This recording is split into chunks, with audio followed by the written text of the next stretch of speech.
টঙ্গীতে travel ব্যাগে পলিথিনে মোড়ানো অলি মিয়া নামের যুবকের মাথাবিহীন ৮ টুকরো লাশের ঘটনায় দুজন গ্রেপ্তার ও হত্যার রহস্য উন্মোচন নিয়ে উত্তরায় র্যাব ১-এর কার্যালয়ে ব্রিফিং চলছে।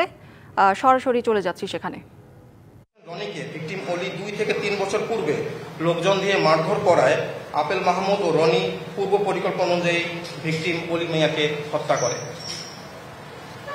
আসামি আপেল মাহমুদ ও রনি পূর্বে একাধিকবার ভিকটিম অলিকে ট্রেনের নিচে চাপা দেওয়ার জন্য রেল লাইনে নিয়ে যায়। এমনকি হত্যাকাণ্ডের দিন অনুমান 6 আগস্ট 2025 তারিখ সকাল 5:30-এর দিকে ভিকটিম অলিকে হত্যার জন্য আসামি আপেল মাহমুদ ও রনি রেল লাইনের উপরে নিয়ে যায়। পরবর্তীতে ওই সময় ট্রেন না আসায় অলি, আপেল, রনি আবার আপেলের বাসায় ফেরত চলে আসে।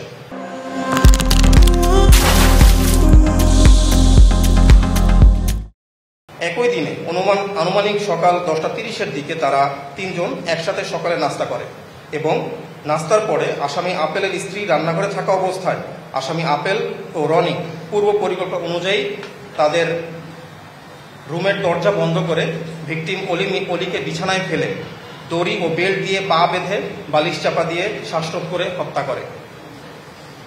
পরে তারা ভিকটিমের লাশ টয়লেটের ভিতরে রেখে দেয় এবং তারা সন্ধ্যার দিকে বাজার থেকে ছুরি, কস্টেপ, কালো ব্যাগ ইত্যাদি নিয়ে আসে এবং একই তারিখ রাত অনুমানিক 11:45 থেকে 1200 ঘটিকার সময় লাশটাকে টয়লেটের ভিতরে রেখে আসামি আপেল ও রনি বিভিন্ন অংশে টুকরো করে এবং কালো পলিথিনের ভিতরে প্যাকেট করে টয়লেটের সানসেটের উপরে লুকিয়ে রাখে। এ সময় আপেলের স্ত্রী শাওন বারান্দায় বসে পাহারা দেয়। আসামিরা গত 7 আগস্ট 2025 তারিখেও লাশ বাহিরে ফেলার জন্য কোনো প্রকার সুযোগ পায় না। পরবর্তীতে লাশ হতে গন্ধ বের হলে গত 8 আগস্ট 2025 তারিখে সকাল আনুমানিক 5:56 ঘটিকার সময় আসামি আপেল ও রনি উক্ত পলিথিন ভর্তি লাশ ব্যাগে করে একটি অটোরিকশা যোগে বাসা থেকে টঙ্গী স্টেশন রোডের দিকে যায়। ওখানে গিয়ে হাজি বিরিয়ানি এবং নান্না বিরিয়ানি হাউসের সামনে ফেলে রেখে চলে যায়। গ্রেপ্তারকৃত আসামির বিরুদ্ধে আইনগত ব্যবস্থা বর্তমানে প্রক্রিয়াধীন রয়েছে।